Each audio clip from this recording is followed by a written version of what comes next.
was doing a little bit of research of Whitey Bulger. I didn't know this, and this is really interesting because I don't think a lot of people know about MK Ultra, and I think that people still think it's some kind of people that talk about it think it's some kind of conspiracy theorists, but they proved that it was real. So supposedly early in his criminal career, he got arrested for I forgot what bank he robbed, but it was It was significant. bank robbery. Yeah, it was somewhere. I can't remember where it was either right now, It but yeah, and back then it was like $43,000, which was significant, which is equivalent to almost a half a million today. So they get arrested, and I believe he gets like 10 years or something to that effect. Mhm. And during that time, the CIA was doing this illegal experiment, which is now called MK Ultra, lasted from 53 to 73. And what they were actually doing was they were actually finding volunteers. They would go to universities, they would go to hospitals, they would go to prisons, they would go to whomever they thought was willing. And they told them that this is this new drug and we're trying to test it for to cure schizophrenia. Mhm. But the truth was, it was they were trying to play mind altering tricks so that either they could um, gather information from a you know a an enemy of the state, or they were trying to use these medications to alter your brain to actually use you as some kind of Manchurian candidate, Mhm. which means that a killer with like kind of like they could just elicit a response and you'd be able to kill for them. But anyway, supposedly, they came to his prison and he volunteered for it and got years cut off, and he actually did it. And they said that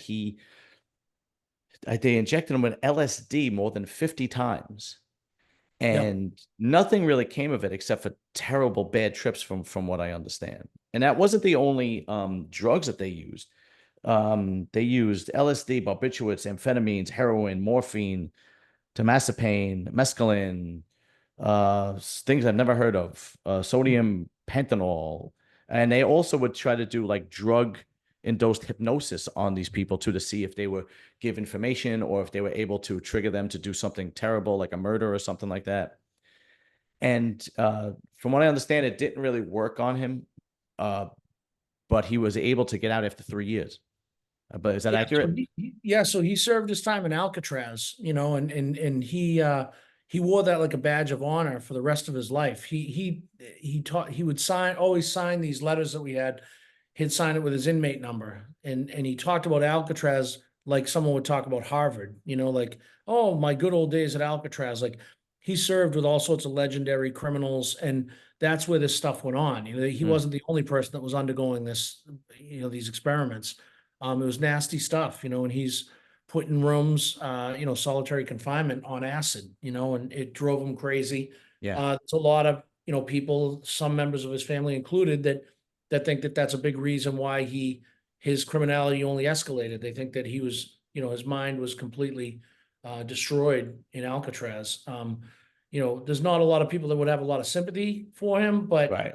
it's at least a partial explanation for why someone would be such a bad person. And his bad person resume is long, with Yeah. strangling women, ordering teeth pulled out, burying bodies, you name it, he did it, and there was a lot of bad stuff that Now, went it on. is a possibility. Personally, I don't believe it.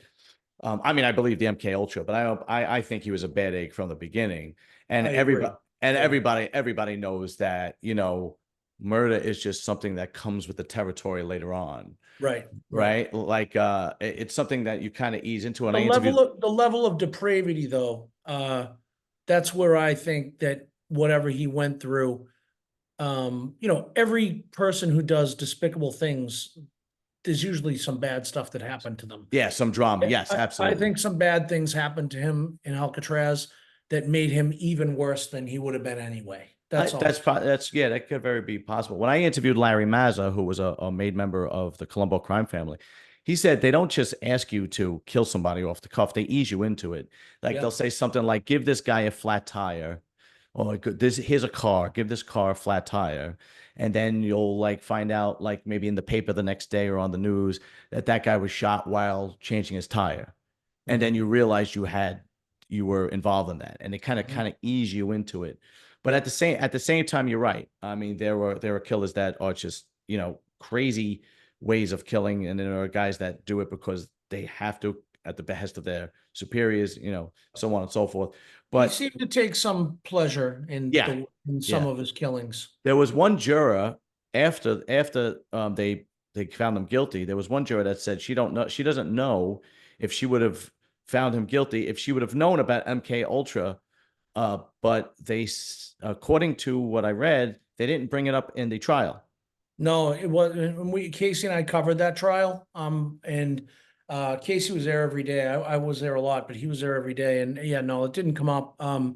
It wasn't allowed in because it wasn't relevant. It happened so long ago. It really wasn't relevant. I'm surprised that the defense wasn't able to slip it in somewhere, Right? Yeah. um, but he talked about it. Whitey talked about it, and it's in some of the letters. He's talked about it many times. It was It's a a significant thing in his life. it's amazing the things that the government could get away with, isn't it? It's unreal because okay, you want to do it to prisoners, that's one thing, but they did it to college students, they did it to hospital patients, Yeah, yeah. they did it to basically innocent people, telling them that this was just an experimental drug for schizophrenia and so on and so forth. Well, and also you're giving it to arch criminals. You're giving it to people that are serving federal time for bank Yeah, robbery. that's It's like, right. what kind of a monster are you creating? And Yeah, this, and again, I don't want to blame the government for Whitey Bulger, but it didn't make him a better person, that's for yeah, sure. yeah. It didn't Yeah, help. Yeah, yeah, it didn't help. Yeah, yeah. exactly.